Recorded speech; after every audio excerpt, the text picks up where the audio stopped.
ఈరోజు వరి కోత కోసుకొని చేసుకోవాలంటేనేమో ఓ తుఫాన్ వస్తుంది. దానికి వామేసి చేయాలని అంటే మనుషులను పెట్టి కోతకు కానీ పెడితే 10,000 రూపాయలు ఒక్కొక్క దానికి ఖర్చు అవుతుంది. మిషన్ పెట్టుకుంటే మిషన్ రాట్లా. ఈ రకంగా అన్యాయం అయిపోతూ ఉన్నారు. ఒకవైపు మురుగు కాలంలో సక్రమంగా చేయకుండా పంట నష్టం జరుగుతూ ఉంటే, ఇంకొక వైపు తుఫానుల వలన ఈ రకంగా నష్టం జరుగుతూ ఉంటే రైతు పరిస్థితి అన్యాయంగా ఉంది. రోడ్ల మీద పోసుకుంటున్నారు. ఈ చంద్రబాబు నాయుడు గారికి ఒకటే చెప్తా ఉన్నాం, ఈ కూటమి నాయకులకు ఒకటే చెప్తున్నాం, మీరు డైవర్షన్ పాలిటిక్స్ చేయడం.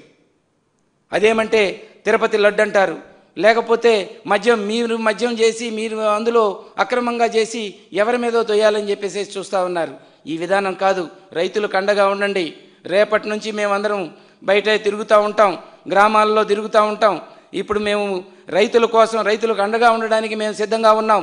మీరు ఒక్క గింజ కూడా తడిచినా మాయిశ్చర్ ఉన్నా సరే అది మొత్తం కొనుగోలు ప్రభుత్వం మాత్రమే చేయాలనేది, ధరల స్థిరీకరణ నిధి అక్కడ పెట్టి రైతుకు అండగా ఉండాలని చెప్పేసి చంద్రబాబు నాయుడు గారికి చెప్తా ఉన్నాం. వెంటనే గోనె సంచులు వాళ్ళకి సప్లై చేయండి, వెంటనే వాళ్ళకి టార్పాల్స్ని ఇవ్వండి, లారీలు సప్లై అయ్యేటట్లుగా చూడండి.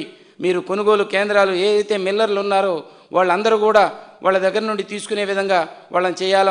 మధ్యలో దళారీ వ్యవస్థ లేకుండా చేయాలని చెప్పేసి చంద్రబాబు నాయుడు గారికి ఈ కూటమి నాయకులు చేసేటువంటి వాటి అందరికీ కూడా తెలియజేస్తున్నాం.